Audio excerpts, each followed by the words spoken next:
Yo, sometimes life calls for a change. Not fake, just different. It'll show you a different way. And right now, I'm on to my different way. I can promise you this is the same Spann, but the reporting is over. I'd like to welcome you to the Mrs. Spann Official Podcast. Let's go.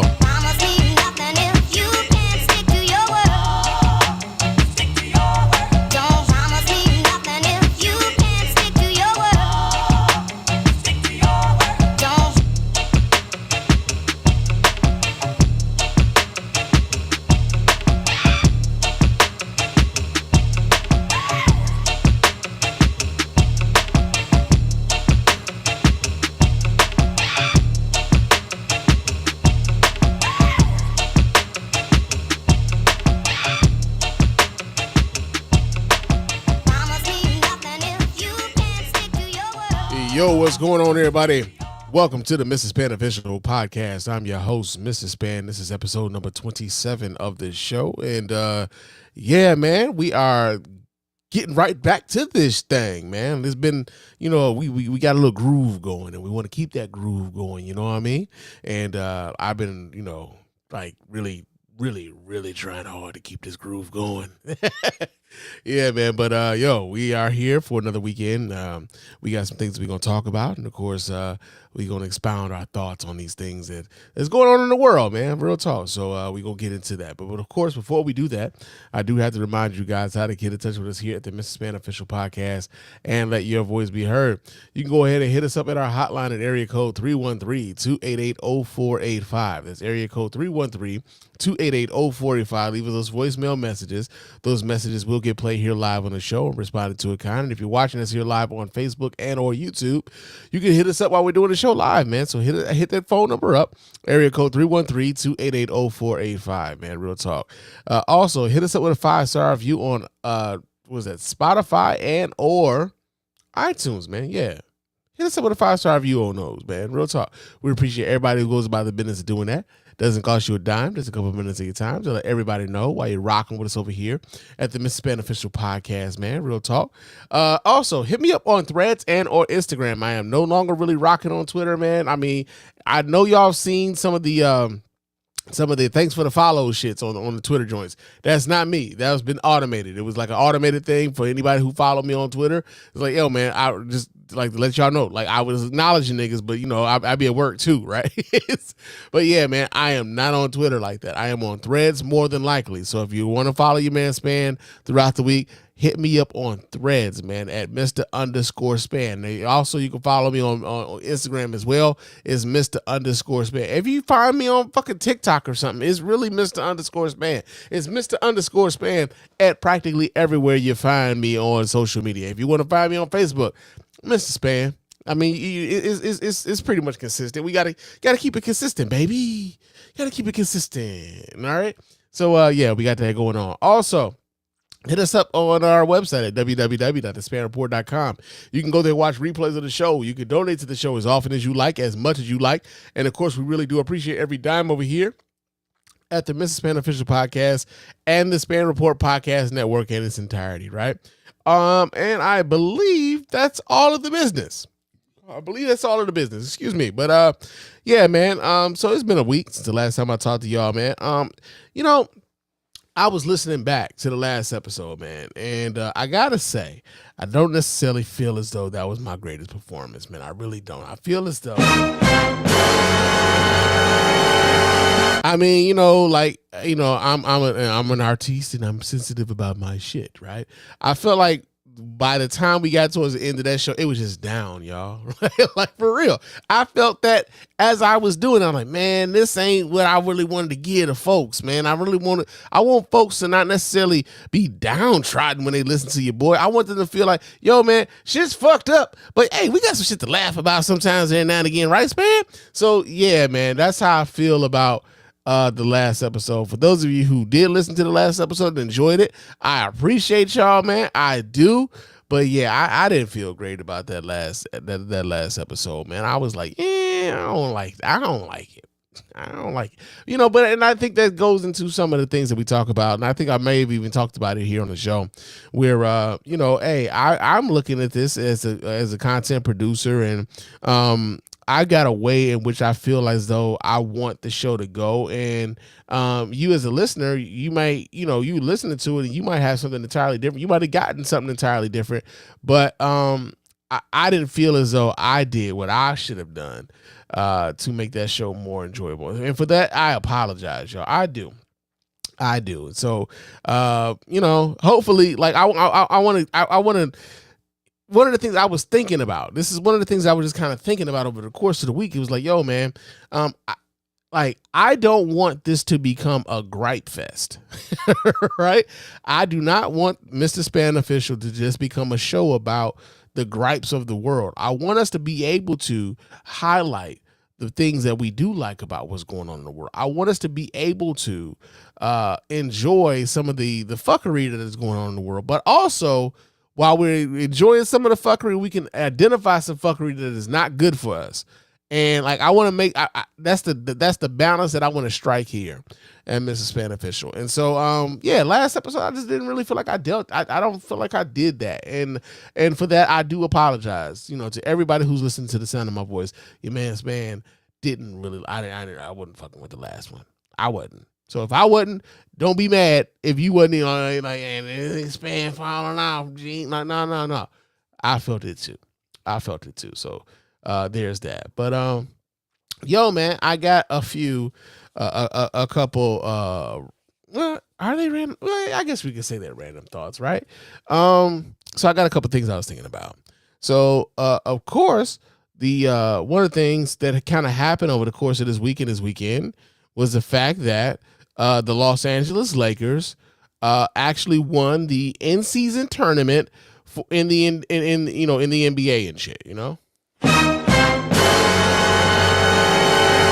Yeah, man, they won that tournament or whatever, and I one of the things about it though is I'm an old school NBA nigga to some degree. I try not to be the crotchety old nigga. I am really trying not to be the crotchety old dude with the NBA and stuff like that. But one of the things that I recognized was that like there was a lot more effort being exhibited out there on the court for this in-season tournament. And I also saw that like the fans were a little bit more excited about what was going on with this in-season tournament and everything.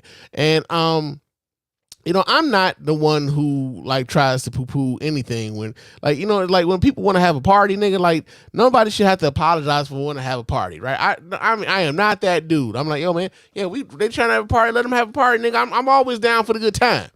Your man Spann is always down for the good time, right?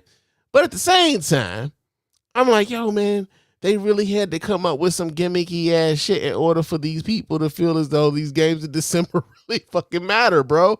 And I feel a way about that because I can remember a time where this shit wasn't necessarily necessary, right? Like where like, yo, you understood that the regular season was 82 games and that the like the people who are in the stands, they pay good money to come see these players, and they shouldn't have to come to these games and worry about whether or not some of the top stars are going to be sitting out the game because, yeah, this game on December 4th doesn't really mean a whole lot because I'm waiting until June. I'm waiting until April. I'm waiting until May and before I really start giving it my all, right? And one of the reasons why the NBA decided to even to do this in-season tournament was because, for one, they didn't want guys sitting out games they probably should have been playing, but also, two, because they wanted these guys to be given like a damn good effort like in these games. And it's like, yo, there was a time when that shit wasn't needed, right? There was a time that shit wasn't needed. But, congratulations to the Los Angeles Lakers for winning the in-season tournament championship, for whatever that means.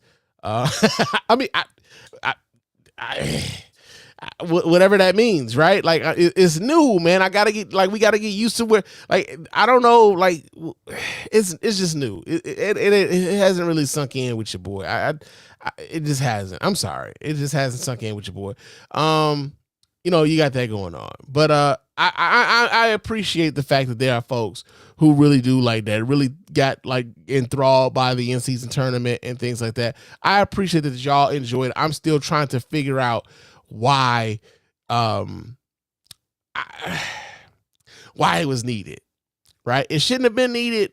I'm sure, like, it shouldn't have been needed. It's something to spruce up in excitement about the NBA and the regular season and stuff like that.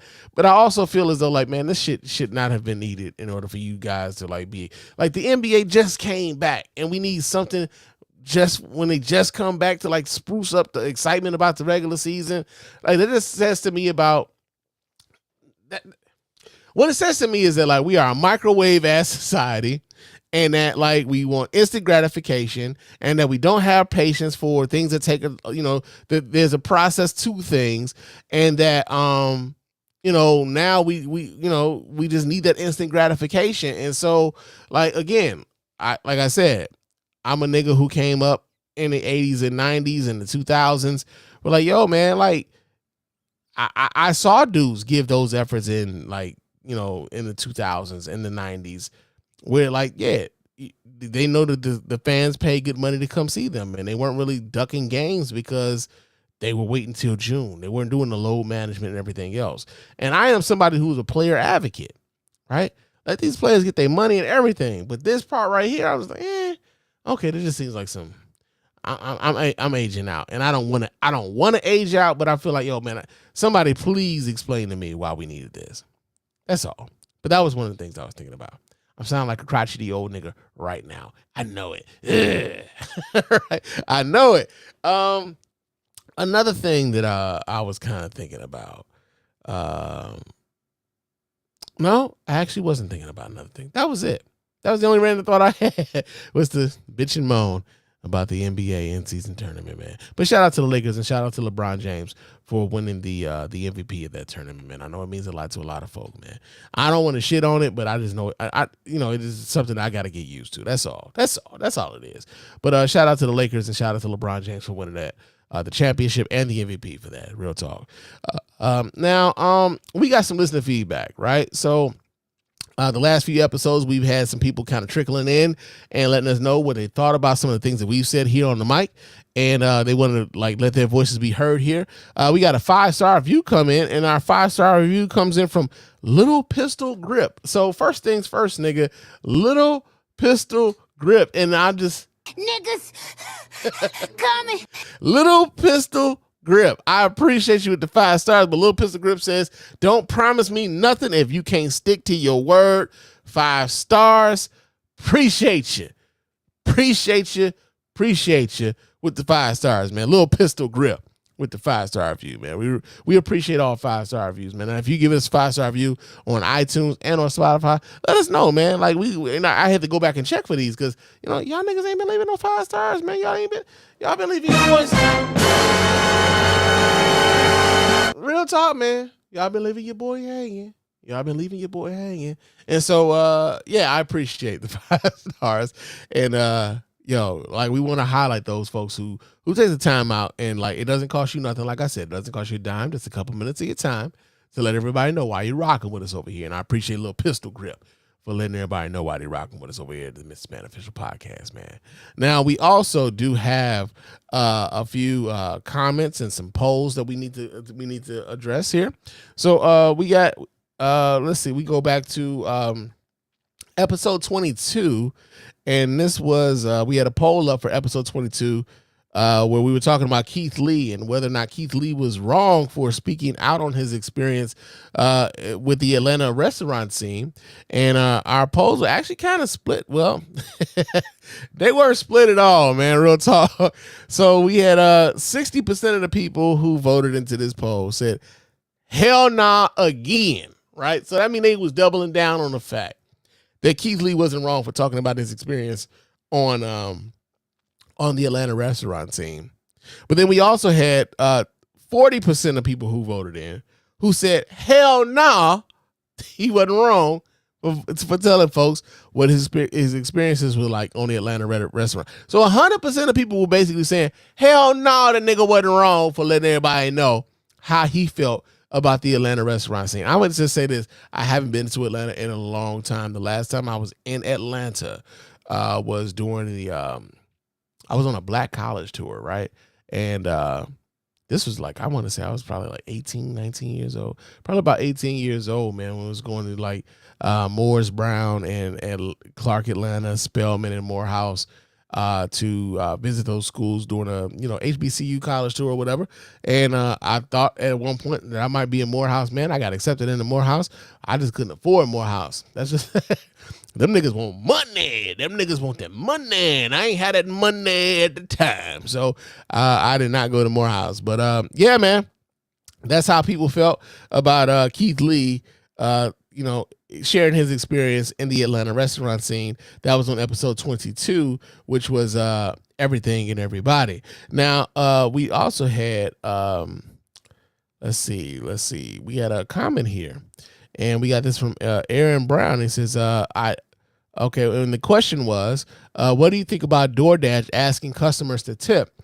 And Aaron writes in to say, I dash, and I have no issue with it. Base pay for deliveries is really low, $2.50 in Detroit. And you can actually lose money if you take a tip, if you take a no-tip order and it's far. So, yeah, and I think we talked a little bit about this in another episode. But, yeah, man, for those people who do not tip, man, fuck you. Right?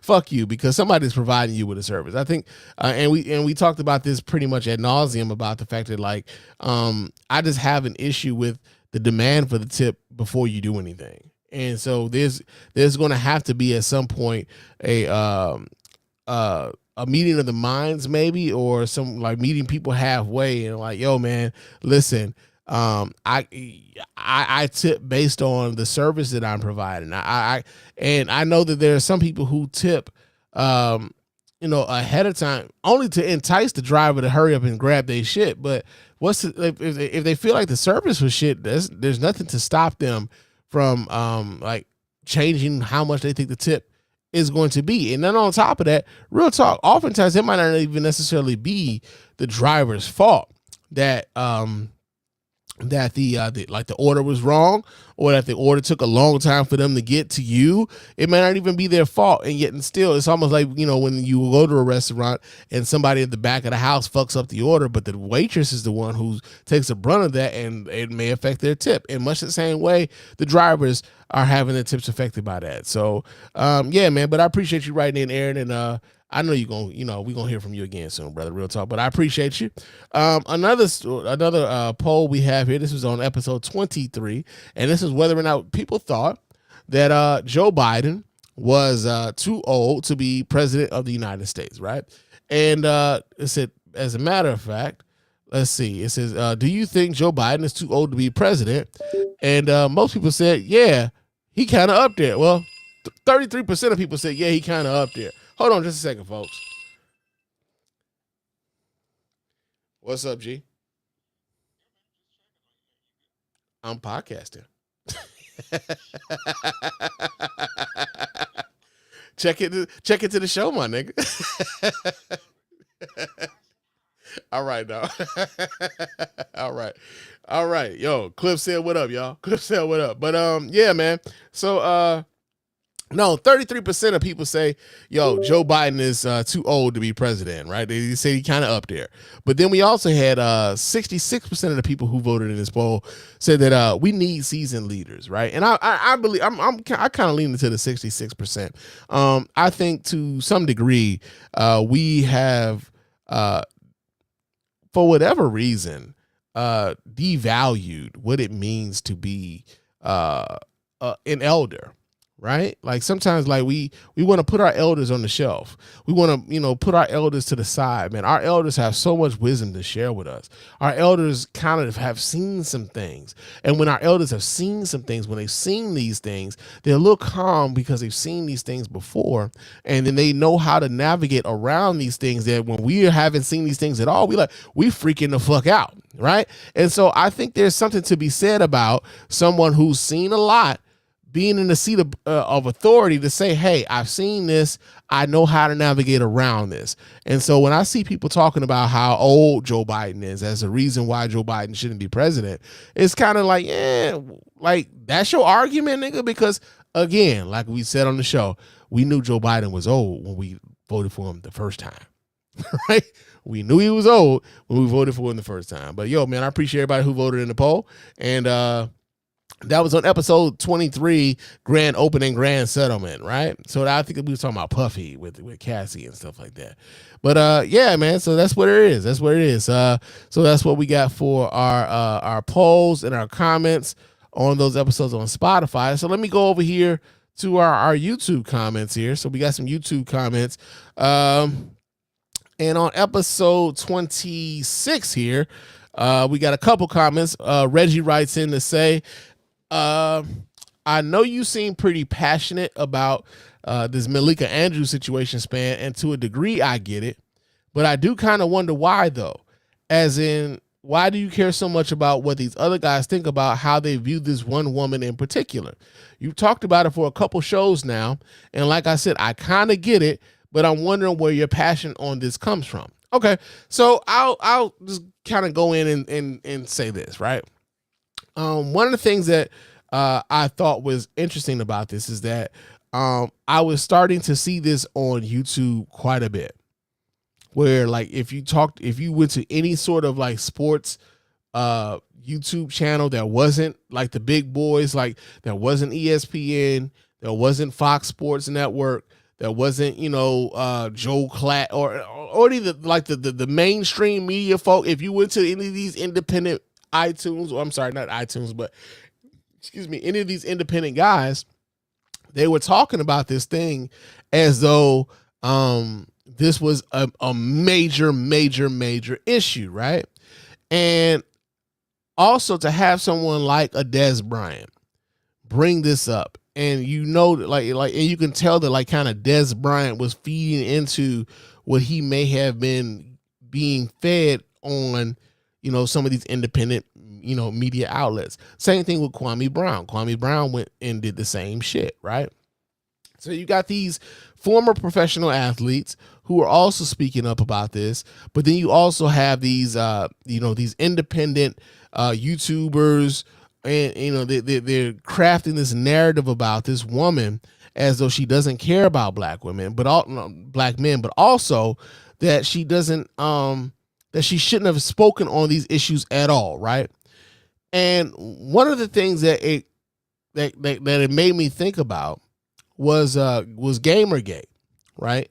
For those of you who are not familiar with Gamergate was essentially one of those things where you had a bunch of dudes who were upset that there were women that were not only like commenting on games in publications about video games and everything else, but also women who were making these games, right?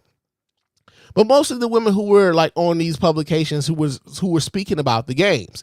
And what happened was you had a concerted effort to harass these women, to suggest that these women only got where they were because of who they were fucking, to suggest that these women didn't have the credentials to be able to speak on these issues around gaming.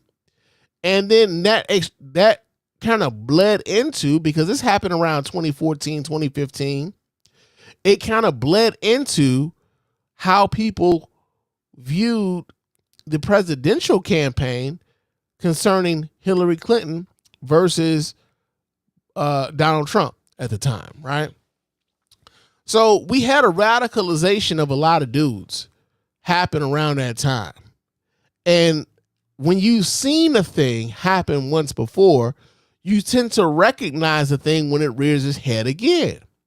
And this is why I'm always talking about us being aware of the history of things and being mindful of how the history can reintroduce itself, especially if we didn't learn from it the first time.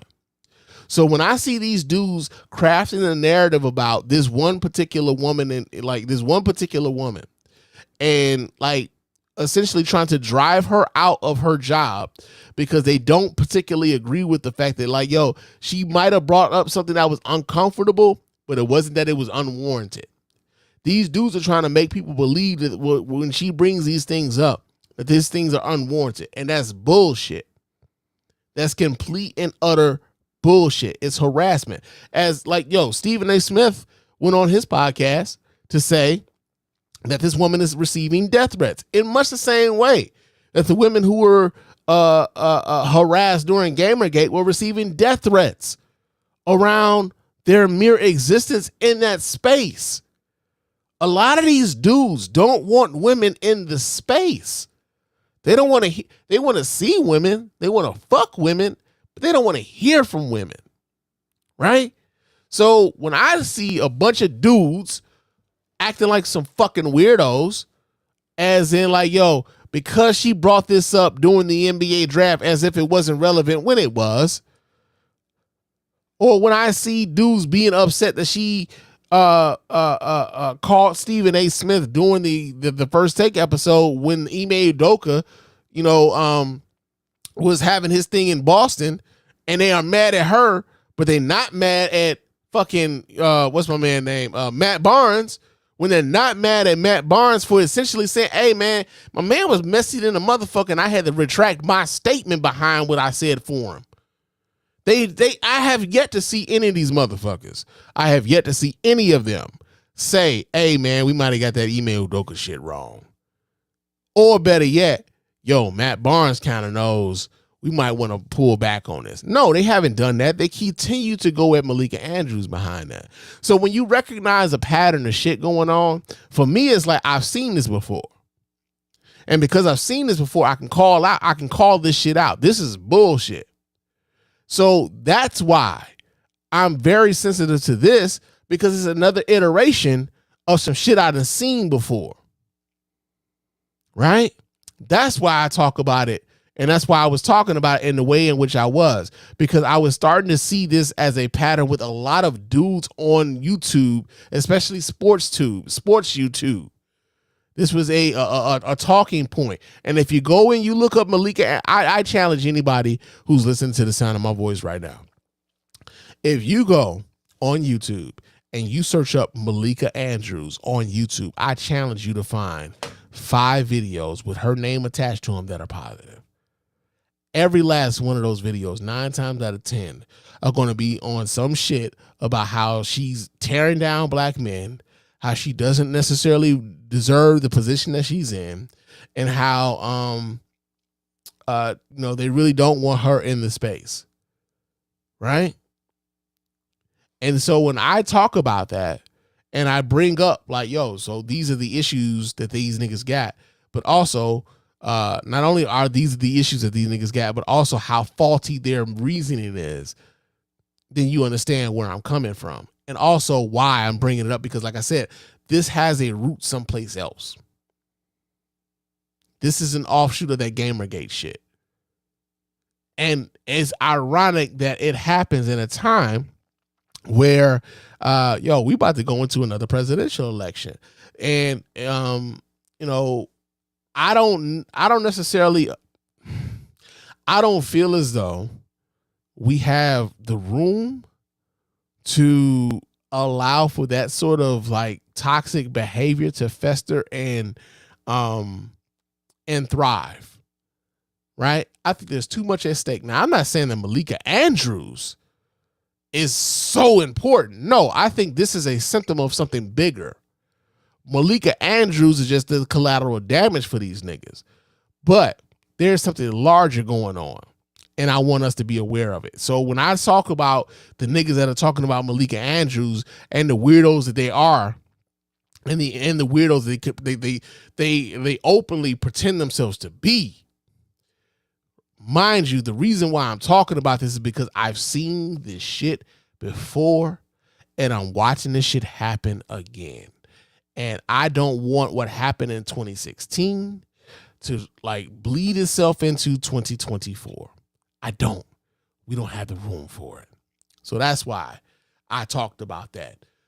for 2 shows with the amount of passion that I did, because I don't want us to do the same fucking shit again. I don't. But yeah, man, thanks for the comment.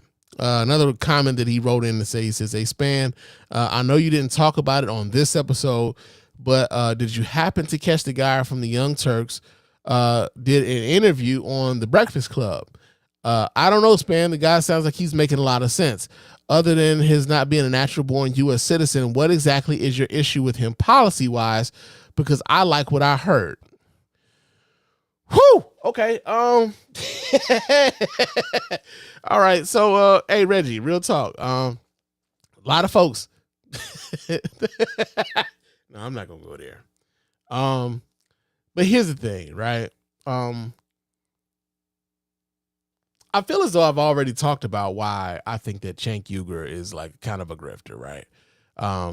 Outside of the fact that this dude is not a natural born United States citizen, he has the fact that he's calling himself the first Muslim American to run for president, despite the fact that he will not qualify for any ballot in America, excuse me, is a bit rich.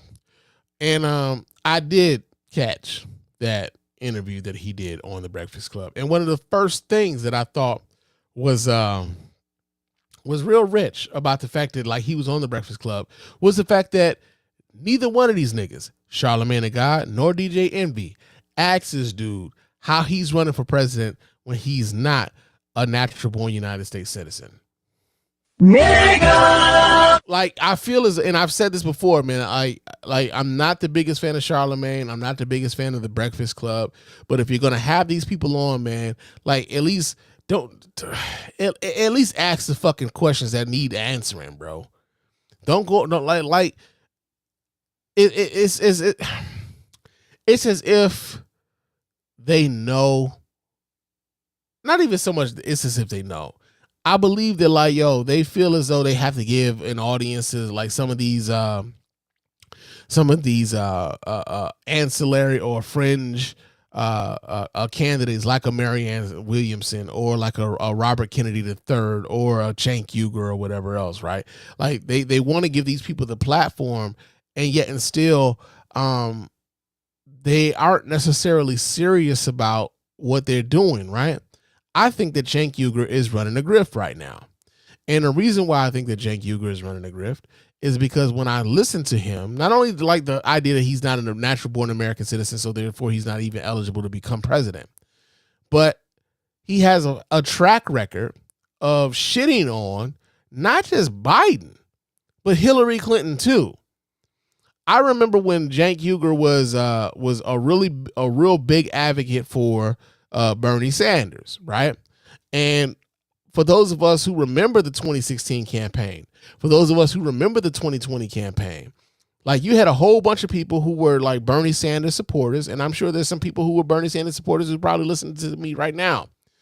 But one of the things that like Bernie Sanders did not do during his campaign in 2016 and in 2020, Bernie Sanders would not lean into the racism that was happening in the country, right? Bernie Sanders leaned into the idea that the reason why people of color were not advancing further was because it was a class issue, not a race issue. And so what happened in 2016? In the primary season, Bernie Sanders did not campaign in the South, right? They were primaries that were happening in South Carolina, in Alabama, in Mississippi, in Georgia, in Louisiana, in Texas. And Bernie Sanders, by and large, was ghost on all of those motherfuckers, right? He wasn't campaigning down there. And the reason why he wasn't campaigning down there at the time, the reason why he said he wasn't campaigning for them at the time was those states in the general don't count. Democrats aren't going to win those states. Well, the problem for you is that you got to win the primary first before you even get to the general. So you need to go down there and court those people and court those black voters. Bernie Sanders opted not to do that. He did that not only once, but he did that shit twice. He did that shit in 2016. He did that shit in 2020. and it cost him in both of those nominating periods, right? But that didn't stop a bunch of Bernie Sanders supporters from saying that the Democratic primary was rigged against him because he wasn't winning enough delegates. Now, understand, Bernie Sanders wasn't a Democrat. Bernie Sanders still isn't a Democrat. He caucuses with the Democrats in during the legislative sessions, but he's not a Democrat. He runs as an independent. So the Democratic Party has no fucking allegiance really to Bernie Sanders to change the rules of their party for him when he's not a part of the party. You can't come into the party on their primary and dictate to them what the rules of the nominating process are. You just can't do that. So when he's losing the fucking primaries, you got and now you got people who are upset that he's losing these primaries. Suddenly you have you have folks that are you have folks who are like upset that he's losing these primaries, and they're like, yo, I'm not fucking with the Democrats because of Bernie Sanders. This is how you had Bernie Sanders voters turning over to Donald Trump in 2016. Right? So oh shit. Let me I gotta turn this off. Hey, but yeah, so this is how you had that, right? So you go moving forward to 2020, Bernie Sanders runs again. You got the people from the Young Turks. Cenk Uygur is still talking about Bernie Sanders as the guy, but he's talking about Bernie Sanders as though Bernie Sanders isn't a fighter. It's like, no, it's not that Bernie Sanders isn't a fighter. Bernie Sanders refused again to vote, or better yet, make himself available to those black voters down in the South, and he lost again down South. Hold on a second, man. Hold on. Let me sign out to this shit, because I love you, bro, but come on. Let's do this here. All right. Okay. So yeah, you got that going on. But yeah, so Cenk Uygur was a real big Bernie Sanders supporter, and Bernie was losing and everything. But I say all of that to say that Cenk Uygur has not, isn't a Democrat either. So for Cenk Uygur to be running as a Democrat right now, to jump in the Democratic primary, is not only to like run the grift, but also to be a disruptor, so to speak, right? Now, for someone who says that they want Donald Trump to lose, you're not exactly doing your part in helping Donald Trump lose when the person who's beating Donald Trump, you're trying to take them down, right? So I'll play a portion. Let me pull this up. I think I'll play a portion of that particular video of Cenk Uygur on the Breakfast Club, so you guys can see this here. But here's a portion of that I thought was really rich of this dude, considering what's going on. So let me go ahead and maximize this. I'm gonna make sure you guys. Let's see. Let's do this here. Yeah, let's do this here. Wait. No. I don't want to be that small. Yeah, there we go. We'll do it like that. All right. So let's see what the fuck Cenk is talking about here. Affect your day-to-day lives. If I win and I don't get those things passed, then I was useless, right? Because who cares who wins? The only question is, do you pass bills or don't you pass bills? If you don't pass the bill for voting rights, then you don't have the voting rights that you need. So like all this BS, but every time we say we need something, they say, no, we don't have the money, right? Then the minute there's a war, they're like, we got plenty of money. We got plenty of you. Hey, Ukraine, you want money? Israel, you want money? Defense Department, you want money? Every year the Pentagon fails an audit and they say, okay, we gave you $800 billion. How much of it can you track? They're like, we tracked about $400 billion. So you lost $400 billion in the couch. And now you're going to tell me that we don't have enough money for higher wages and lower drug prices and public option. And you name all these things that the American people want that all poll above 70%, 7 out of 10 Americans want it. And all we hear from Democrats and Republicans is we don't have the money. And the minute there's a war, they're like, oh, we got plenty of money. Plenty of money. Let's go, let's give them. It's unbelievable. So if I was the president. And it's also wrong. It's unbelievable because it's wrong, right? But I'm gonna let her play a little bit more. And now this would shake them to their core, and they say, oh, this is disqualifying. This guy is not, he doesn't want to give all of our money to defense contractors, okay? I would cut the Pentagon's budget in half and go, you pass an audit, you get the other half. If you can't tell me where the $400 billion is, I'm not going to give you $400 billion. You find out where the hell it is, then we have a conversation. JankForAmerica.com. Okay? So look. All right. Here's why that's bullshit, right? And with Cenk Uygur going on the Breakfast Club to talk about this, I feel as though Cenk Uygur believes that the people who watch the Breakfast Club or who listen to the Breakfast Club are stupid.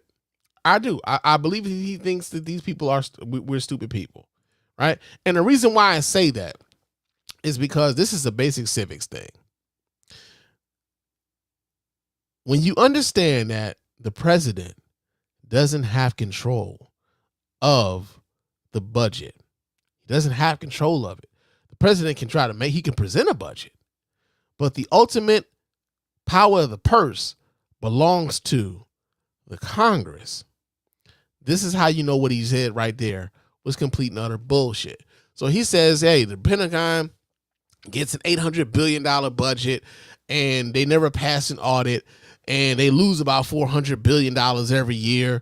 And so what I would do is I would say, hey, I'll give y'all $400 billion. If you can pass an audit, I'll give you the rest. The problem is it's not up to you. It's up to the Congress, right?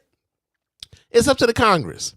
Now, a president could be like, yo, like say, for instance, the Congress, approves a budget, right? They can approve a budget and the president can veto it. There could be things in that budget the president be like, I don't agree with this here. We're not spending no money on this. And he could do a line item veto, right? He could do the line item veto and veto that. But guess what the Congress can do? Excuse me. They can override his line item veto with a 2/3 vote in the Senate. If they really want the Pentagon to have that money, it's not solely based on what the president wants. I'm sorry. Let me hold on a second. I need to take this call. Just a second.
All right, y'all.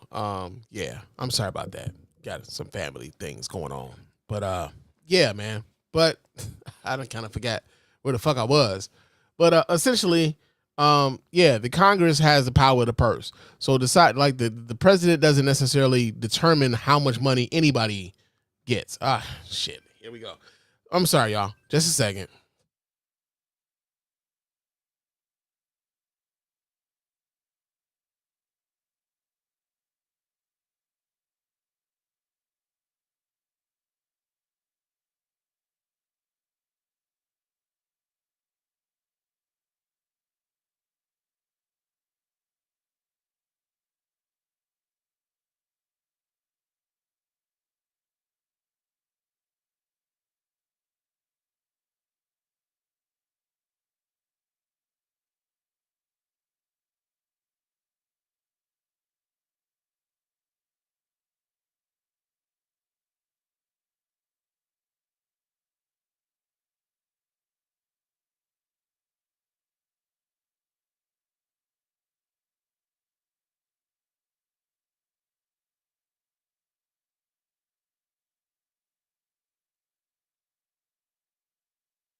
All right. Whew. My bad, y'all. Yeah, like I said, we got there's some family things going on. So my apologies for having to take that phone call, man. I'm gonna have to edit that out for those of you guys who are not watching live. But yeah, this dude is disingenuous, bro. And I think he believes that the people who are listening to the Breakfast Club audience and the people who will listen to these guys are stupid. And it's not even so much him, right? I think it's indicative of how some of these grifters and some of these politicians have they don't necessarily respect the people who would vote for them, right? They think that we don't know what the fuck is going on. And because they believe that we don't know what the fuck is going on, they think that they can get on these public platforms and say whatever the fuck they want to, and that they won't receive any pushback, and that the people who do have any level of like intelligence about this are going to be drowned out, right? Because I saw people in the comment section of this particular video talk about how like, yo, well, he got a court case that should allow him to like be able to run. It's like, hey, bro, it's in the Constitution. You have to be a natural born citizen living in the United States for 14 years or more and be 35 years of age or older. That's constitutionally bound. He can go to the fucking courts all he wants to petition. That doesn't mean he's going to be on a ballot, right? And because he's not going to be on a ballot, it means that every time he goes on one of these platforms talking about him running for president, he's wasting everybody's fucking time, while at the same time, he talks about how we got to take Joe Biden out. Joe Biden is a narcissist. Joe Biden is he's got like the hubris to believe that he deserves a second term, and he's too old to be president. It's like, hey, bro, like I said, we knew the nigga was old when we voted for him the first fucking time, right? Name one president. Name one who was president who decided not to run for a second term, right? Name one since Lyndon B. Johnson. Just fucking like name one of them. I'll wait. I'll fucking wait, bro. Like I'll wait. Like till the cows come home. Name one. So you knew when he was elected that he was going to run for a second term, bro. And if Donald Trump is going to be on the other side, the one dude who did beat Donald Trump, you think that we're not going to get the same guy to run again? Meanwhile, you think that your 2% self for your the Young Turks network or whatever else, I'm polling at 2%. 2% how, bro? Those 2%, like I you know what? Even if you were polling at 2%. Do those 2% of people know that your ass ain't gonna be on no real ballots? Do they know that? Because you won't be. You won't be. And that's just real. So yeah, man. My thing with Cenk Uygur is not only just like on some on waste of time stuff, but even and there's gonna be some things that I'm gonna bring up later on in the show where he's talking about like, yo, Biden isn't doing these things, and we're going to talk about how Biden is very much doing these things that he's saying that they're not doing, right? But there's that, there's that. But yo, man, appreciate you, Reggie, for writing in. Hope to hear from you kids. Shit. Life is lifing over here on your boy. Goddamn. But yeah, I hope to hear from you again soon, brother. Real talk, man. But yeah, fuck Cenk Uygur, man. Goddamn. Just it's terrible. It's terrible what that man is doing. But so we got that going on. Now, let's get into some topics real quick. I've been going on for like damn near an hour and I haven't gotten to any of the fucking topics. Woo! We're going to run through these motherfuckers. But so we got one story here. And this has to deal with the fact that Apple has killed an app called Beeper Mini, and Beeper Mini would allow for Android users to send iMessages through their Android devices. But yo, Apple just killed that shit, yo. I'll be a monkey's bare-assed uncle. Yeah, they killed that shit. So let me pull this up so you guys can watch. Let me see. Let me do this here. I didn't have any of my stories lined up here, but let's see what we got going on here. Why the fuck did Apple do some haterific ass shit like this?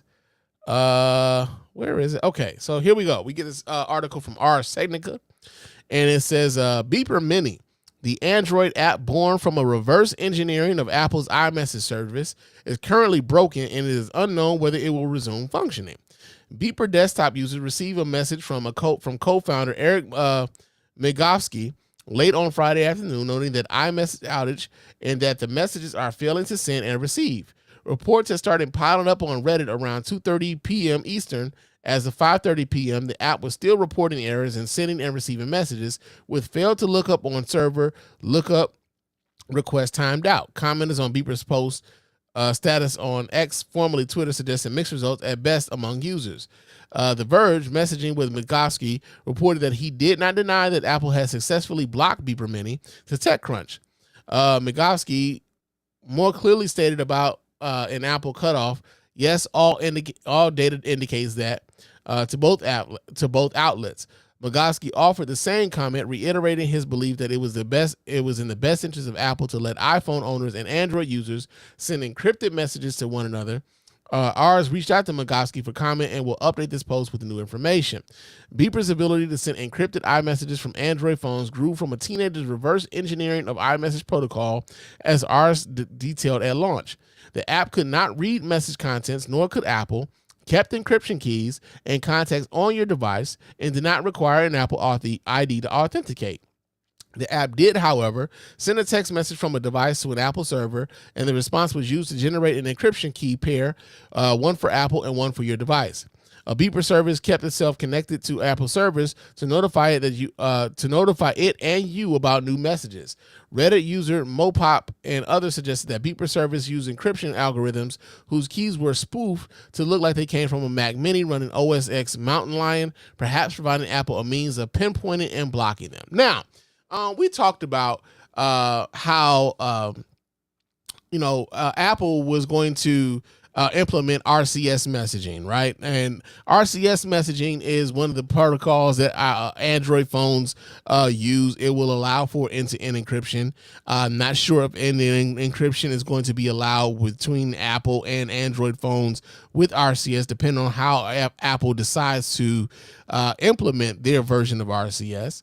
But it allows for not only end-to-end encryption, but it allows for you to send videos and photos, right? Because one of the pain points of texting between Apple phones or iPhones and Android phones is that if you have an iPhone and you send me video from your iPhone, by the time it gets to me, that shit has been compressed to dust, nigga. It has been compressed to dust. It looked like shit by the time it gets to me. And the same thing vice versa. If I send you a video or a photo from my phone to an iPhone through regular like text messaging means, it is compressed to shit because Apple is still using SMS and MMS to communicate between those two, right? And now I've told you guys before, the reason why that is because Apple feels as though if they have some level of parity between the two, it will keep more people from buying iPhones, right? So if there were parity between the two, less people will buy their kids iPhones. They will probably be less inclined to buy themselves iPhones because it wouldn't really make much of a difference, right? Whether you had an Apple phone or an Android phone, hey, the messaging was cool, so therefore we don't even need they've used this as a point to keep people buying iPhones. This isn't about whether or not you have a good experience. This is about whether or not Apple makes fucking money, right? Now, the app Beeper Mini launched last week, right? I have been using the legacy Beeper app for well over a year now. I've been sending iMessages from my Android phones for well over a year. Now, the process in which the original Beeper app works is essentially like, you give some Apple ID credentials to this company, and they will essentially log in your credentials through a Mac Mini and a server farm somewhere, and they're relaying those messages, through that Mac Mini. And, you got that going on, right? Not exactly the most secure way to send iMessages, but it works, right? And so when the Beeper Mini app went live, it was essentially like, yo, we don't even have to use the Mac Minis. We could just register your phone number as an iMessage phone number, and there it is, right? You could just use your number and boom, iMessage between Android and Apple phones, right? And when it happened, what was interesting was how many iPhone users I saw on, like, you know, I'm on Threads right now, but how many iPhone users I saw on Threads who were upset at the idea that, like, yo, I can actually send high quality messages to my Android people, and like they can send me the same thing. It was like that brand loyalty thing where it's like, yo, man, but you know, like, why would Apple do this? Like, it's not in Apple's best interest to do this. Why the fuck do you give a fuck what's in Apple's best interest when it's what's in your best interest, right? That's how I'm looking at it. Like, yo, man, I don't give a fuck about Apple's best interest. Like, fuck them, right? If I can send a high quality, or if I can have a more stable, communicative way to talk to my wife, to talk to my daughter, to talk to the rest of my family who has an iPhone at the moment. Like, why do I care whether or not Apple is being made whole in this shit? I don't give a fuck about them. I give a fuck about my people, right? So it's weird to see like so many Apple people being upset at the fact that, like, you know, the iMessage thing was being accessed by folks who had Android phones. The other thing that I thought was interesting was this, right? So for years, the idea was that Android people were broke. And because Android people were broke, they weren't buying iPhones. And this whole thing kind of turned that notion on its head, because you had Android people who were not only not broke, but were also willing to buy an app, get an app that had a subscription where they were willing to pay $2 a month so that they can make messaging easier between not just them, but their iPhone owning fucking family members and friends as well. Niggas. They like, everybody was like, they was like, yo, so if these people were broke, why would they then spend $2 a month so that they can make messaging easier, right? Doesn't really, that fucking horse doesn't run, right? But yeah, man. So Apple kills it. They came out and said they were trying to protect their customers from spam and like the integrity of the iMessage system and all these other things. But it's like, yo, real talk is mostly Apple protecting their bottom line, because Apple knows that iMessage is one of those things that keeps people buying iPhones. A lot of the things that, like, there have been people who said, I'm not sure like what the numbers are, so don't even quote me on this. I'm not sure what the numbers are. But there are people who say, like, yo, man, I would really like to try one of those Android phones, but, you know, I would be missing out on iMessage, right?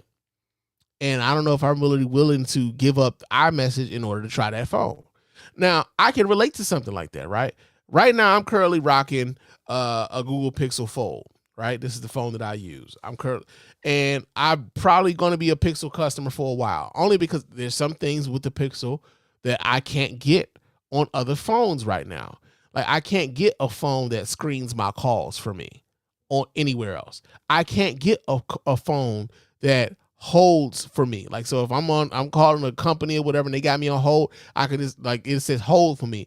I can just put the shit hold for me on, and I'm not sitting around on my phone holding my phone until these motherfuckers come back. Like, the phone holds for me, and then it'll alert me when somebody finally picks up the goddamn phone, right? I can't get some of the transcription shit that goes on. So even when I'm doing the call screening stuff, somebody's calling me and I don't know who this person is. Somebody calls my phone, I'm like, yo, call screening. It's like, yo, it says to them people, like, yo, this person is using the Google phone's call screening feature. Please tell them why you calling and who you are and why you calling me. And I'm getting a transcription of what these people are saying in real time on my phone. I can't get that on another phone, right? So I could move to a Galaxy phone if I wanted to, but Galaxy doesn't have that. I could move to an iPhone phone if I wanted to, but iPhone doesn't have that. So I understand why iPhone people are like, yo, man, I don't know if I really want to make that move if I can't take these messages with me, right? I get that. So if if Beeper can allow for folks to move around, not only just with iPhones, but into Androids too, and not have to lose those messages, that's a loss for Apple. Not a loss for you as a consumer, right? Not a loss for you as a consumer. That's just Apple being Apple. But it's gonna be interesting going forward. Now I'm back to using the legacy Beeper app. I'm still sending iMessages through my Android phone. It's not it's not like I said, it's not the most secure way to send those messages. But if it makes it easier for me to communicate with my people, then this is the way that I'm gonna communicate with my people. And it is kind of funny that like Apple claims that they are so much about the privacy and the safety of their customers, and yet and still, especially in this moment, they're preventing their own customers from having high level messaging between cross platform messaging. They're doing it on their own, and they're doing it for their own benefit. And meanwhile, you got some people who are the sycophants who don't necessarily understand, like, yo, man, this is really about them making money. It ain't so much about you. But yeah, you got that going on.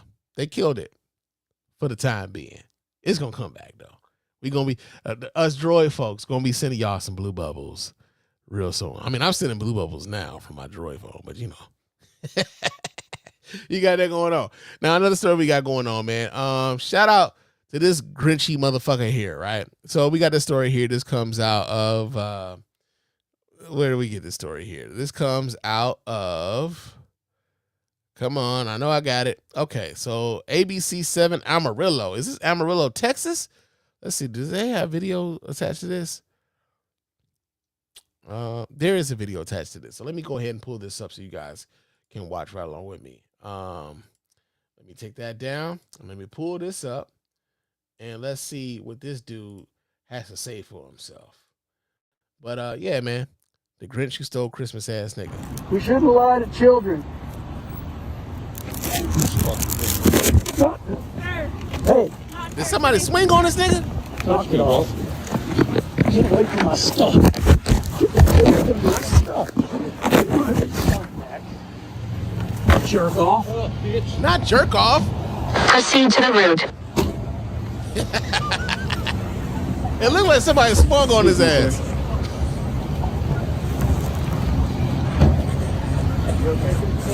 Yes, go ahead. Ma'am, stay in your car, please. Stay in your car. Yeah, it looked like somebody swung on his ass. Okay, so here, Sir, please go ahead. here's what's Got happening. your license plate number? Yeah, he got the license plate number.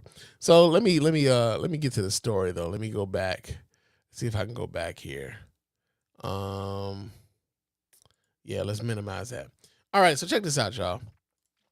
Apparently, there's this guy in Amarillo, Texas, who dressed up as the Grinch in front of this elementary school, and he was holding a sign that says, "Santa isn't real, Jesus is."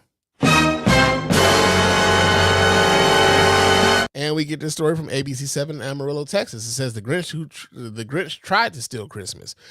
Dressed as the Grinch, David Grisham carried a sign during the morning drop-off at Sleepy Hollow Elementary in Amarillo, Texas that read, "Jesus is fake. Santa is fake. Jesus is real." Parents, as you might imagine, were not happy to see him. One dad grabbed the sign and threw it on the ground.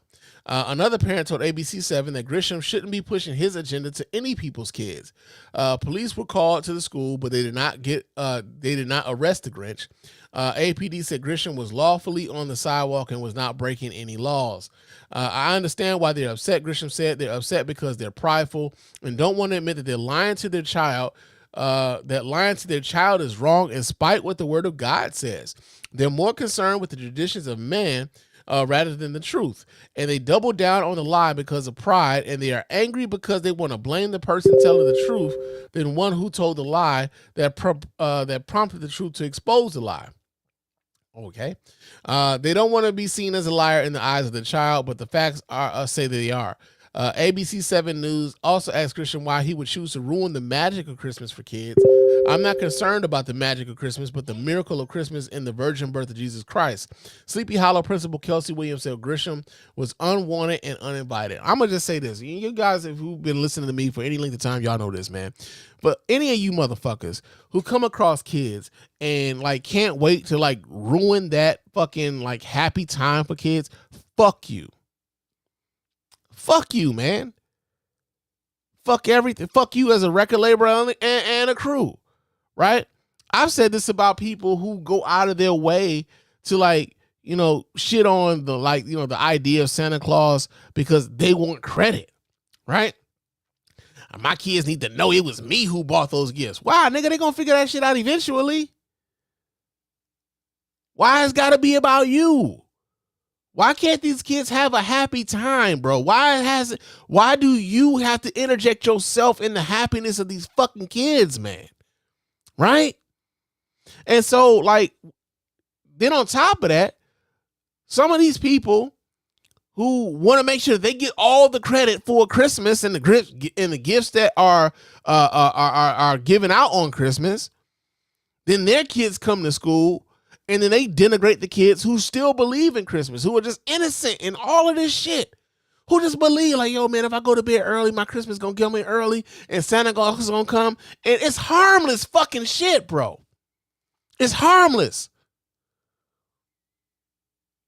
But you got the kids of these people who also go to school and like, you know, make these kids feel like shit for believing in Santa Claus.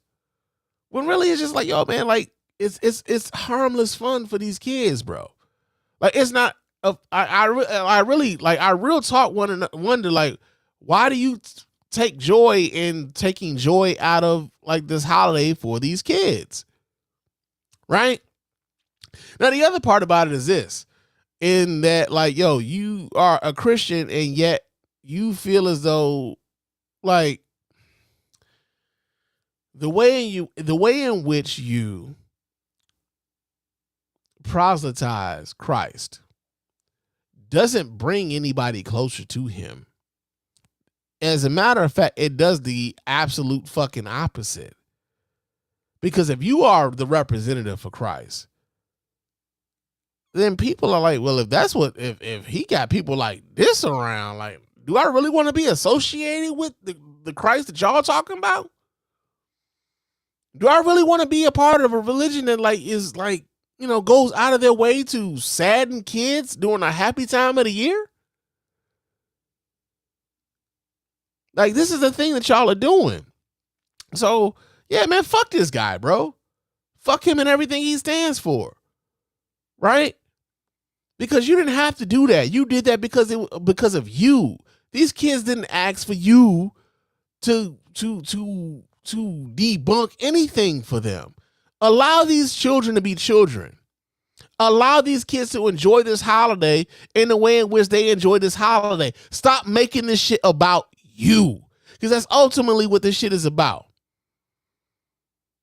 These kids celebrating this day, having memories of this day going forward. Nigga, I remember there was a time where I believed in Santa Claus. It was cool as shit. Me, my brother, my cousins, man. We would go to bed early. The weatherman would say Santa Claus is in California. Like, oh shit, nigga, he on his way. Nigga, we better go to bed now. That shit was fun, bro. We would wake up to a tree full of shit. Be happy than a motherfucker. We found out later when we got older that it wasn't real, but nigga, when we was going through the shit, like, nigga, that shit was lit. Only thing we hated was like, you know, having to see the Christmas carols in them wool sweaters and shit when, you know, we ain't had no t-shirts on up underneath them. But you know what I'm saying? Leave these kids be, bro. Leave them be. Let them have fun. The fuck? What's wrong with you niggas? So yeah, I'm the pops that would have showed up at the school and seen that nigga with the sign. I probably would have swung on him too. I'd have swung on him too. Like, nigga, get your bitch ass up out of here, man. Damn. Can't have nothing. These are the Christians that are like, these are the Christians that people be talking about when like, I like your Christ, but I don't like your Christians. That's what Gandhi was talking about. Now, we know Gandhi wasn't necessarily like all the way on the up and up, but he had a point with that one. He had a goddamn point with that one. But yeah, man, we got that going on. Now, another story that we got here going on, this also happened in Texas, though, is the fact that the Texas Attorney General Ken Paxton and also the Texas Supreme Court have blocked a woman from being able to receive an abortion, despite the fact that if this woman has this baby, that baby could be born stillborn. Yeah, man. Let me pull this story up. There's I believe we have a video to this. Let me see if I can pull the video up to this. Yeah, here we go. All right, we're gonna let's see. Threads doesn't have any video controls. I'm gonna need them to like fix that shit on the next update on Threads. But check this out here. Let me pull this up so you guys can watch right along with me here. Let's see what they're talking about here. And Cox, who is from Dallas. At 20 weeks pregnant, Cox is... Here we go. And breaking overnight, the Texas Supreme Court has intervened and stopped a pregnant Texas woman from receiving an abortion. So late last night, the court issued a temporary halt in this case. Now, earlier this week, a lower court granted an abortion for 31-year-old Kate Cox, who is from Dallas. At 20 weeks pregnant, Cox's fetus was diagnosed with a lethal abnormality known as trisomy 18. Cox's suit claims continuing the pregnancy threatens her life and future fertility. Patient, this is a real person going through a heartbreaking situation right now with her family, where not only is she suffering the loss of a pregnancy, but she is dealing with the real implications for her health and her future fertility. And under current state law, abortions are banned unless the pregnancy poses a risk to the mother's life or may cause major bodily harm. Texas Attorney General Ken Paxton says Cox does not meet the criteria for an exemption.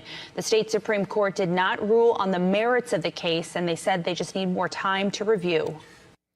And breaking overnight, the Texas Supreme Court has intervened and stopped a pregnant Texas woman from... Stop that there. But yeah, man, so here's the deal. Remember when they were talking about with the reversal of Roe v. Wade at the Supreme Court, how they wanted to roll this back to the states, right? The states should have the states should come up with their own rules as whether or not when it comes to abortion. And it essentially what it did was it stripped women of the ability to have their own bodily autonomy, right? To have their own bodily autonomy. How dare the Attorney General for the state of Texas, despite medical advice,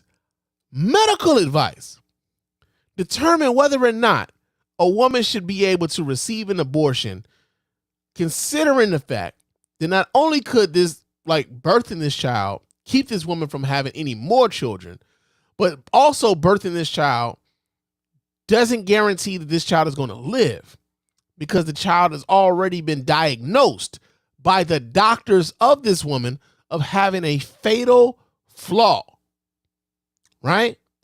This child could be born either stillborn, or this child could be born and have a life of suffering when they do get here, right? How dare the people who say that they want to get the government out your life, right? These are the people who say they want to get the government out your life. The government needs to leave us alone. Freedom, right? And I'm proud to be an American, where at least I know I'm free. Unless, of course, you're a woman and you live in Texas, and you don't have control over what happens with your body and everything else, because the Texas Attorney General and the Texas State Supreme Court decides that, we might want to hold off on this. Who the fuck are y'all, bro? Who the fuck are y'all to determine that for someone else? And so the reason why this is fucked up is because, you had the Attorney General Ken Paxton, who ironically, the Texas legislature was thinking, they were trying to impeach this motherfucker not even that long ago, right? can step in the middle of this and say that, like, yo, despite the fact that a judge has already said that, like, yo, this woman should be able to get in the abortion needed for her personal medical care. But then the attorney general steps in and say, like, yo, if the doctor performs that abortion, they could be legally liable for doing so. And any hospital in the state of Texas, if they allow for them to perform that abortion in that hospital, they could be held legally liable for doing their job, for following their oath, the Hippocratic oath to do no harm, right?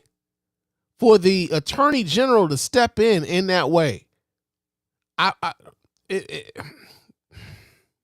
That's some appalling shit, bro. And not only that, for anybody in Texas, listening to the sound of my voice right now, I need y'all to understand this. Don't let what happened in Louisiana happen to y'all when it comes to voting when this dude is up for re-election. I know that, like, in Texas, the Attorney General office is a statewide elective office. Ain't no gerrymandering on that. Ain't no gerrymandering on statewide elections. Whether that be Secretary of State, if you vote for that, whether that be Attorney General, if you vote for that, whether it be governor, if you vote for that, those are statewide offices. There is no gerrymandering on that. Make sure that if you want to continue to have your rights, that you vote these motherfuckers out. Now, I know here in the state of Michigan, we do vote on our state Supreme Court. We do vote on the Attorney General. We do vote on Secretary of State. We do vote on the governor. These are all statewide races that get ran here. And I believe it's much the same way in Texas. But going forward, do not allow for someone like this to continue to hold these fucking offices. Apathy is killing people. Apathy is killing our rights. Do not let that apathy have more rights taken away from you. Do not let it happen. Because the Republicans are showing you what they want to do. They are showing you. It is blatant right now. They are showing you every which way how they want to take your rights away from you. So don't allow them to do it. But yeah, we got that going on. They are blocking abortions for women who actually fucking need them for medical reasons, and they're still blocking it. Vote their asses out. Real talk. Now, another story that we got here, man. Jonathan Majors is in the news. Now, we haven't talked about Jonathan Majors in quite some time because, we haven't really had a reason to. I mean, we know that he had been accused of domestic assault with his then girlfriend. I don't have her name at the moment, but yeah. He was accused of essentially beating up his girlfriend, and he's lost a lot, right? He's lost a lot. He's like, Disney is thinking about like parting ways with him. I'm not sure they actually have already gone all the way through with that, with the Marvel movies as far as his Kang role is concerned. I'm sure he's probably lost other roles concerning this particular issue. And I haven't really spoke on a lot of the Jonathan Majors thing, honestly, because there was a lot that I did not know, right? And I think there's a lot to be said about, like, you don't necessarily have to be first, man. You just got to be right. And there's so many times where people just like go out on the limb that just want to be first. But hey, man, what good is you being first if the story is wrong, right? And to some degree, I understand why sometimes folks are like, we got to protect black men and this, that, and the other. But what if these niggas are out here really fucking up? Right? What if they are out here really on some bullshit? Like, what if they are on some R. Kelly shit? What if they really are on some Bill Cosby shit?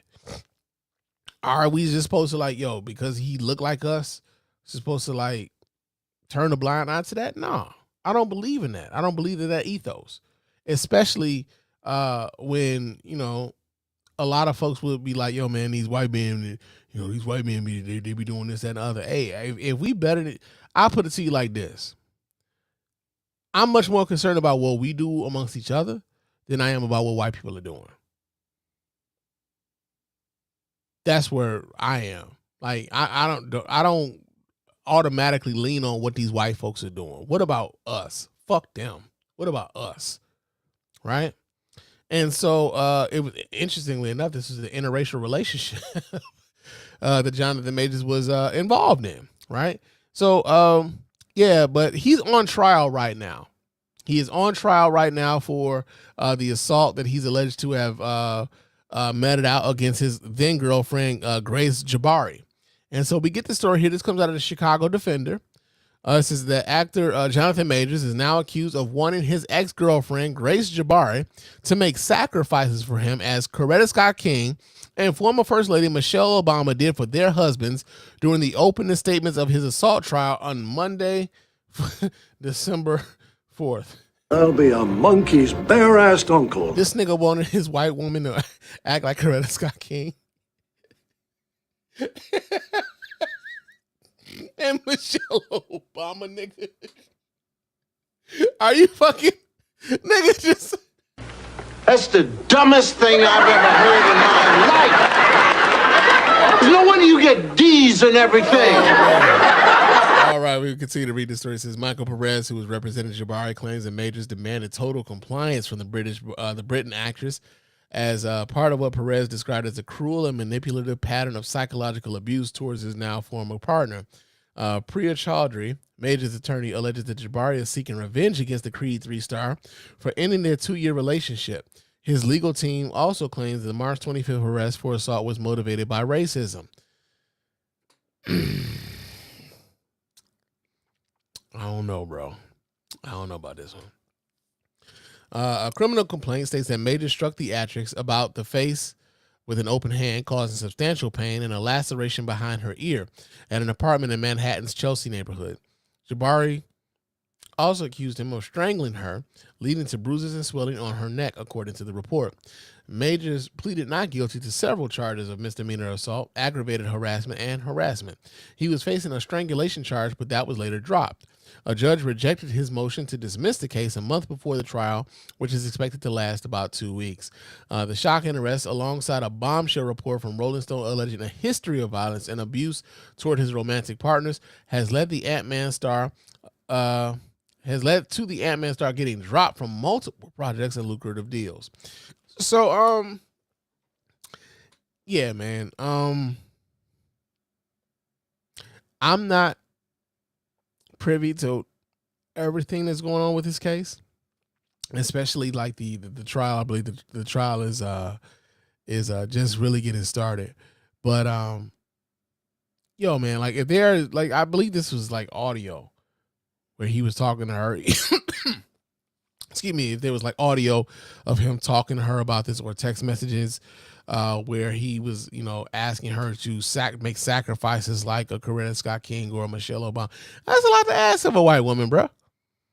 Right? I believe that's a lot to ask of a white woman because they don't have the cultural relevance, or not even so much the cultural relevance, the cultural fucking education to understand what that even fucking means, man. How you asking a white woman to be your Coretta Scott King, man? How you asking a white woman to be your Michelle Obama? Come on, bro. If you want that, you get a sister. Right? Now, whether or not, whether or not he's able to move past this is going to be interesting. I believe that, like, when, you go through trials like this, there are going to be a bunch of people who kind of look at you a lot differently than they did before. And they might not necessarily have the same level of sympathy for you that they may have had before. Also, you're gonna also have those, especially when your lawyer is saying that, like, yo, this is all racially motivated. You're going to also have people who like, man, this is just another example, nigga. I'm trying to come down on a nigga trying to come up, bruh. It's just another example of that shit, man. He shouldn't have been fucking with the white woman, but still, that don't excuse the white woman for being a racist, pulling this racist shit that she pulling, man. Like, and ultimately, this is just messy because this is a domestic dispute between two people who are in a romantic relationship between one another, and we, as outsiders looking in, will never have the full story of this. But it doesn't look good, bruh. It just really doesn't look good. And, as I've said before, I'll say this again. We don't know these niggas. We do not know these niggas. We have no obligation to, like, put our names out on the line in defense of these people that we do not know. It costs you absolutely nothing to shut the fuck up and let the facts be what they are. It costs you nothing. We got a comment here in the chat room. It says, Games and Drinks says, bruh just confuses. Okay. Okay. Bruh just confuses. There we go. That's his comment. But yeah, man, we got that going on. Now, another story that we have here going on has to deal with, Joe Biden, man. Joe Biden and the feds. They just approved $6 billion for high-speed rail funding, man. Get a whole $6 billion, nigga. I mean, Billy with a B, nigga. Like a Billy. Yeah, a billion with a B. So we get this story here. This comes out of NBC News. Do they have video attached to this? They do not. So we are just going to read this shit. And let me do this here. So it says the Department of Transportation announced more than $6 billion in grant funding for high-speed rail projects this week. The money comes amid ongoing support for a technology that has also encountered concerns about its cost. Brightline West, an affiliate of Florida's Brightline Intercity Rail Service, was awarded $3 billion in federal funds for its proposed line between Las Vegas and Los Angeles, which would zoom passengers between the two cities in 2 hours. The California High Speed Rail Authority was awarded $3.1 billion to continue work on its system, which will ultimately connect Los Angeles and San Francisco in less than 3 hours. Definitions of high-speed rail vary, but it typically refers to passenger trains that travel at least 125 miles per hour and can reach more than 220 miles per hour. The technology has been around since the 1960s when Japan inaugurated its Shinkansen line between Tokyo and Osaka. Since then, high-speed rail projects have sprung up around the world, with China having built a network of almost 25,000 miles. God damn. The U.S. has been slower to adopt the technology.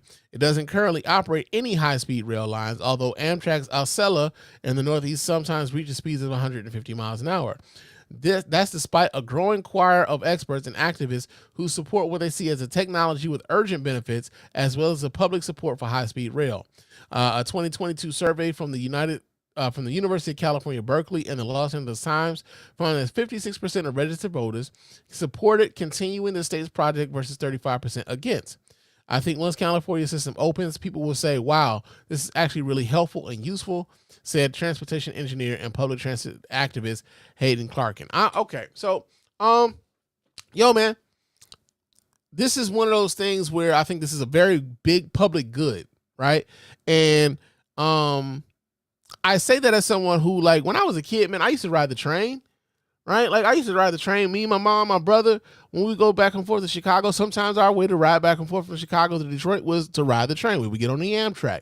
And, as I got older, I was like, yo, it's a little bit less efficient, right? Because there were so many stops between Chicago and Detroit. And, like, I can get in my car. I can make it to Chicago in my ride in about 3.5 hours, you know what I'm saying? Because your boy Spann be pushing it to the limit, nigga. I be like, I be moving on 94, right? I be moving on that bitch. But no, man, like, real talk. Like, I remember being a kid and liking riding on the train, not only because, like, it gave you freedom of movement, right? You can kind of get up, walk around the train. You can go to the bar car, man, where they had food, they had drinks. You know, me and my mom and my brother, we would play cards and shit in the bar car or whatever. The last time I rode on the train, you know, they had plugs and shit, so you can plug your laptop in or your tablet or whatever else. And so like you had, you know, connectivity on there. It's a really good way of traveling, bro. It's another way to keep not only the roads from being cluttered up, but also like, yo, you're not necessarily dependent on having to like get a high ass airline ticket, right? Because these airline tickets are costing more and more every day. And then on top of that, you don't have the same amount of leg room on these airplanes. These airplanes are packing motherfuckers in. So if you had another alternative to get to that city, and that would get you there, and it probably wouldn't get you there as fast as an airplane could, but it would cut your time between the airplane and your car. Like, it's a good medium, right? And this is yet another thing that the Biden administration has been able to bring forth to the American people. It's like, yo, man, like, yo, we're going to spend $6 billion on this. And not only that, it's not just what's going on in California. They're also talking about some things that are going on here in Michigan, right? Where they will have a line that connects the Detroit Metropolitan Airport with Cleveland and Chicago and I believe Toronto. You know what I'm saying? Like these are like major hubs, man, major cities that people can kind of get to where like, okay, so now we can talk about I have an alternative way to get there. And I don't have to pay this high ass price for this airline ticket. I don't have to drive there. I have an alternative way of getting there. And not only is it just that convenience part, but then you have the idea of the jobs that creates. Right? Because somebody's got to build these rail lines. Somebody's got to work these trains.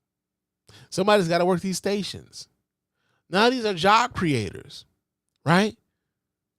So for all of the talk that what Joe Biden isn't doing, that Cenk Uygur goes on the Breakfast Club to talk about it, we got to shake things up and all. Yeah, what the fuck good is shaking things up if you're not going to do a fucking thing? This is one of those things. This is a win for the American people in the sense that, like, yo, we have an infrastructure project that will not only create long-lasting jobs, but also is a public good that will like be good for us going forward years as a lot of us ain't gonna even be here no more, right? So you got that going on, man. So I'm glad that they're doing this. They said let me pull up a little bit more of this article. It says Kelly said the original $9 million authorization approved in 2008 was never meant to cover the total expense and added that things cost more now than in 2008. A lot of time has gone by, Kelly said. A loaf of bread or a gallon of milk doesn't cost in 2023 what it cost in 2008. He said that the tariff remains in line with costs internationally to build high-speed rail, and that if the state were to expand highways to match the carrying capacity of this rail system, it would cost about double. From a mobility, environmental, and an economic perspective, this project is a no-brainer. So, yeah, man, win-win for the people, win-win for the people who want jobs, high-paying jobs. That's the other part about this, man. These aren't fucking, like, poop-butt jobs, bro.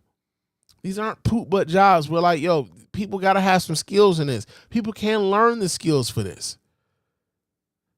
right? Building the infrastructure of the nation going forward is I don't see how anybody can count this as an L, unless of course you just want people to be like in a lower class. But yeah, man, they approved $6 billion for high-speed rail. We need this. We need this as a nation. And so yeah, that's in the news. Now another story we got here. Let's see what we got. Yeah. So the new House Speaker, a lot of people don't know who this dude is, but Mike Johnson. Mike Johnson is the Republican Speaker of the House. He's a real big Trump sycophant. Let's keep it a buck. He's a Trump sycophant. Doesn't necessarily. I don't have high bar. I mean, like, just be honest. Most people don't even know who the fuck this dude is, right? But one of the things that like he made the news for this week was the fact that he said that he wanted to release the tapes of the January 6th insurrection. And that he wanted to do this in a exercise of transparency, right? Interestingly enough, he said that he wanted to blur the faces of the people who were involved in the insurrection because he didn't want them to have any sort of retaliation meted against them after the releasing of those tapes. So let me pull this video up so you guys can watch right along with your man Spann. Hold on just a second while I do this here. Let's boom, there we go. Let's see what the fuck this clown is talking about. The release of the January 6 tapes is a critical and important exercise. We want transparency. We should demand that the American people do. We trust, House Republicans trust the American people to draw their own conclusions. They should not be dictated by some narrative and accept that as fact. So they can review the tapes themselves. We're going through a methodical process of releasing them as quickly as we can. As you know, we have to blur some of the faces of persons who participated in the events of that day because we don't want them to be retaliated against and to be charged by the DOJ and to have other concerns and problems. Now, let's keep this a bug, man. That sounds to me like goddamn obstruction of justice. I'm just saying, man. So the actual sitting Speaker of the House is talking about how he has to blur the faces of people involved in crimes. He has to blur the faces of people involved in crimes so that the Department of Justice cannot indict motherfuckers involved in crimes. These are the people who tell you that they are the party of law and order. These are the people who tell you that they are the party of law and order. Laws for thee, not for me.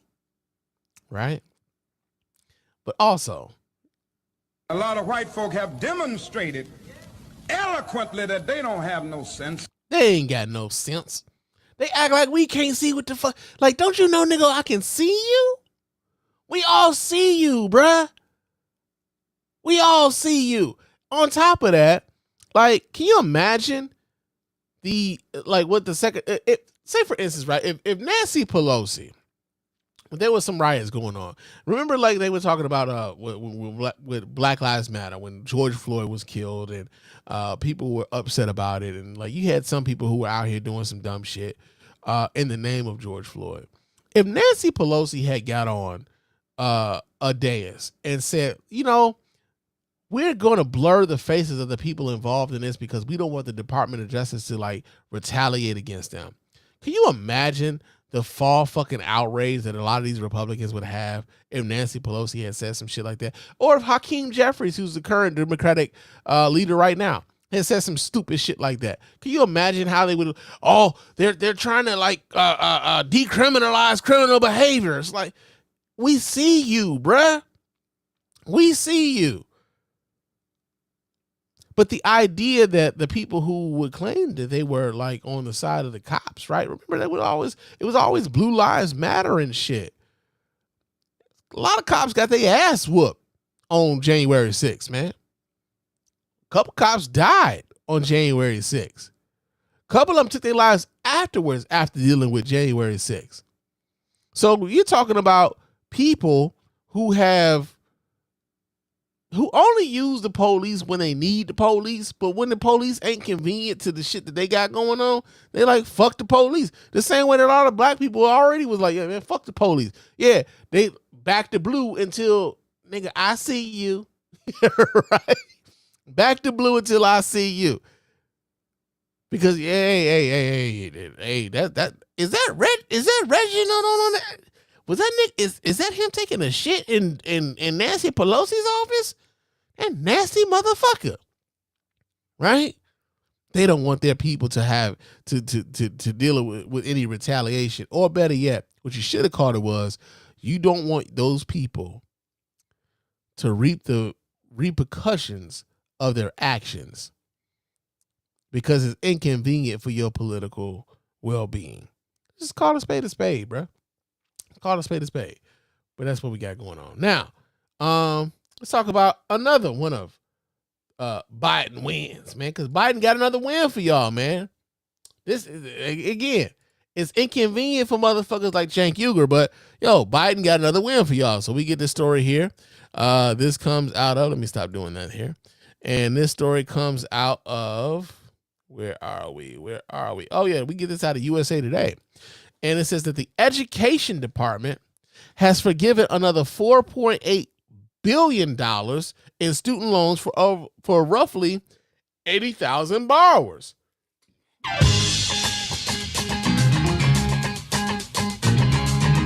Yeah, I can't play that whole thing, because, YouTube and the algorithm and the whole shit. But yeah, man, almost $5 billion in student loans forgiven this week, right? We get this story, like I said, this comes out of USA Today. It says the Education Department has forgiven another $4.8 billion in student loans for roughly 80,000 borrowers. It's the latest tranche of relief to come from Americans who already qualify for debt cancellation through programs such as income-driven repayment and public service loan forgiveness. About half of the forgiveness, $2.2 billion for about 46,000 borrowers, announced Wednesday, came from what the administration referred to as fixes to the federal income-driven repayment process, which the department says historically hasn't counted progress towards forgiveness accurately, leaving borrowers who have been paying down their loan for more than 2 decades unfairly on the hook. The rest, about $2.6 billion for more than 34,000 borrowers, was for PSLF participants, people working as teachers, public defenders, and other public sector jobs who've also had their repayment timelines reassessed in recent months. The Biden administration first announced in July that it would be adjusting borrowers' accounts to make them more accurate, providing almost 1 million borrowers with immediate relief. A Government Accountability Office report last year found that the Education Department needed to do a better job of tracking borrowers' payments. More than 3.6 million borrowers in total qualify to get at least 3 more years of payments counted toward their loan forgiveness, the department says. The department plans on notifying those eligible borrowers every other month into next year, according to its website. Now, I know there's a lot of people who was like, yo, man, student loan forgiveness. They ran on that. Why ain't get no student loan forgiveness? And even before he was Biden was president, like, yo, man, we really do need to lean on the Congress to pass a law, pass a bill so that I can sign it to make it plain, right? To make it plain. I can't do all of this unilaterally. But what he could do unilaterally, he has done, right? So everybody's student loans have been forgiven, but there's a whole lot of people out here whose student loans have been forgiven because Biden has been forgiving these student loans. That doesn't negate the need for Congress to do their fucking job in order for them to forgive student loans, right? They can't do that with this current Republican led House of Representatives. The Senate doesn't even have enough Democratic senators in order to pass the bill because of the filibuster, right? But until those criteria are met, there's going to be a bunch of people who don't get their student loans forgiven because of the structure of the government. It's not an indictment on Biden. It's an indictment on the structure of the government, where you have a portion of the government who is beholden to a vast minority of the American population. When you have states like North Dakota and South Dakota and Idaho and Iowa and Montana that have just as many senators as California, as Illinois, as New York, as Michigan, where there are a lot more people living, right?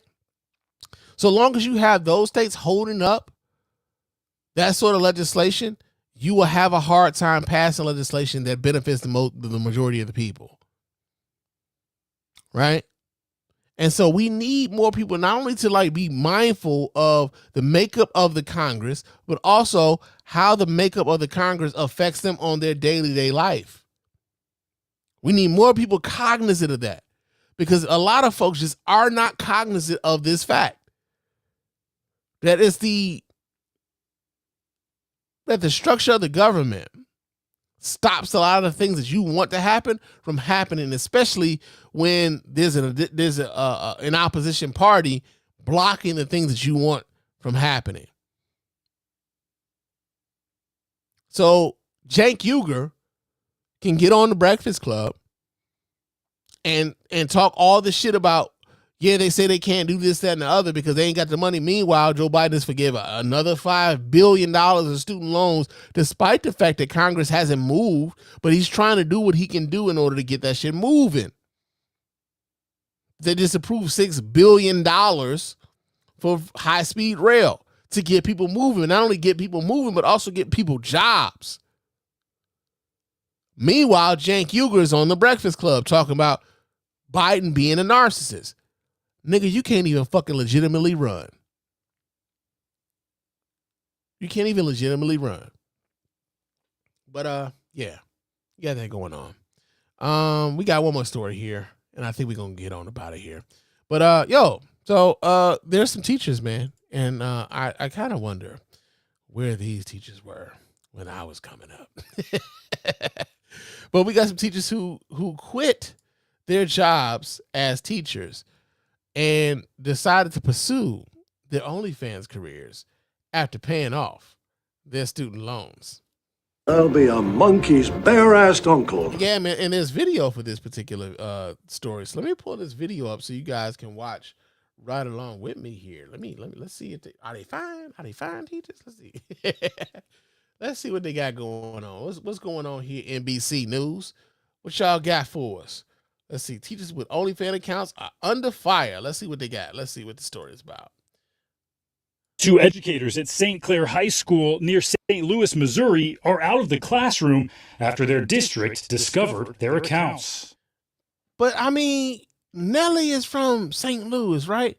He said everybody, it's getting hot in here. The teachers are taking off all their clothes. Like, come on, man, this is what y'all do in the loo, right? Right? I got a note tacked to my door saying that they knew my secret. It was written by students. And so I knew I was in trouble. Megan Gaither, who taught English and coached the cheerleading team, is one of those two teachers who started an OnlyFans to afford her student loan payments. OnlyFans, the website says, lets creators monetize their private content. It's become known as a lucrative platform that allows creators to make money from subscribers by posting sexual content. You know, I was hiding my face. I didn't use my real name. I can do both. I can be a really good teacher, and then I can go home at night and make extra money. Then Brianna Coppage, Gaither's colleague, who also has an So, I mean, I guess the question that I would have, like, if you were hiding your face throughout the whole thing, like, how the fuck did how did the kids find out it was you? That's the only question that I would have. Like, if you were doing all of those things, how did the kids find out it was you?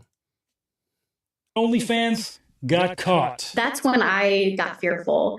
And so I deleted my OnlyFans, I deleted my Twitter, and anything that I used for OnlyFans purposes. Coppage eventually resigned, telling Fox News she now makes up to $1 million on the platform. Gaither was placed on leave after her... Yo, she made $1 million on the OnlyFans, nigga? $1 million, nigga? I quit teaching too, nigga. Like, hey, man, fuck these kids. Like, straight up, bro. If I was making $1 million on OnlyFans, nigga, man, fuck y'all kids. Straight up. Should I come on with OnlyFans? Nah, I ain't gonna do that. I ain't gonna do that. But yo, man, I just told y'all kids to get the fuck out of here too. I'm saying. $1 million. Her account was discovered, but she says the district cited professionalism and student communication and not her OnlyFans. While the platform may be an unconventional solution, about a third of new teachers take on second jobs to make ends meet. And it's not just during the summer. 18%. But also, while we we kind of making fun and stuff like that, the fact that there are 32% of teachers having to take on second jobs in order to make ends meet is an indictment on how we treat teachers in America, right? That's an indictment on how we treat teachers in America, where they have to go out here and get secondary like hustles or jobs all together in order for them to make their ends meet. We do not pay teachers enough, right? We do not pay teachers enough. It's criminal how we treat our teachers in America, man. It really is. Need to have a second job during the school year, according to the Pew Research Center. Over the past maybe 5 or so years, we've seen a lot of activity, strikes, union activity, things like that surrounding teacher pay. It's a sign I think that, for a lot of teachers, it's just not keeping up with what they need. It's not just teachers in Missouri. Courtney Telia was a teacher in Arizona. I got my first student loan repayment and they wanted 50% of my income. Now she works full-time on OnlyFans. I am the happiest I've ever been. I'm the healthiest I've ever been. All right, Stephen Romo joins us now. Stephen, a lot here to talk about, but let's start first. Some people may be watching this, and we're not judging anyone here, but did these teachers say that they needed the money so bad that they went to OnlyFans? Because some people may wonder, would there be other jobs they possibly could do? Yeah, of course, people are pointing out other jobs they could have, but the teachers interviewed for this story were saying that they are just facing so many time restrictions. Teaching is not a 9-to-5 job. They have to grade papers. They have to get ready for the next day. They have say families this in some cases. Exactly. They just say they don't have enough time. Yeah, and then finally, will these women, do you think, ever be able to become teachers again? Do they have any interest to teach again? Yeah, that's a good question. One of the women we spoke to, Megan, was saying that she does want to use her teaching degree. She doesn't want that to be in vain. But whether they'll get hired or not by a school district, that is a good question. Of course, the country is facing many teacher shortages, so never say never. But as of right now, these schools don't seem to be going along with it very well. And some of these people on OnlyFans are making a significant amount of money. Yeah, they're reporting. I've seen reports from Business Insider. One woman saying she made $6 million in this. So there seems to be a lot of money right there. A lot of cash there. Okay, Stephen. Stephen, thank you for that. Nigga, Dozens and dozens of people rushed out to the beach here this morning. Nigga, $6 million, nigga? $6 million? Hey, bruh. As puritanical as this nation pretends itself to be, y'all niggas spending a whole lot of money to see these teachers butt naked. And I can't blame these teachers for wanting to be like, you know what, man? I don't know if I want to teach y'all kids no more. It's more money in here with the grown-ups trying to see me butt naked. And I can, I don't mind being butt naked. I don't mind y'all seeing me butt naked. So long as y'all paying me these butt naked prices. I don't mind it, and I ain't mad at them. I am not mad at these women, man. Real talk. Get your money, man. Get your money. Don't let these motherfuckers make you feel bad about getting your money. Because they sure as hell are willing to give you some money to see that ass. Real talk. But yo, man, it's about time for me to get out of here.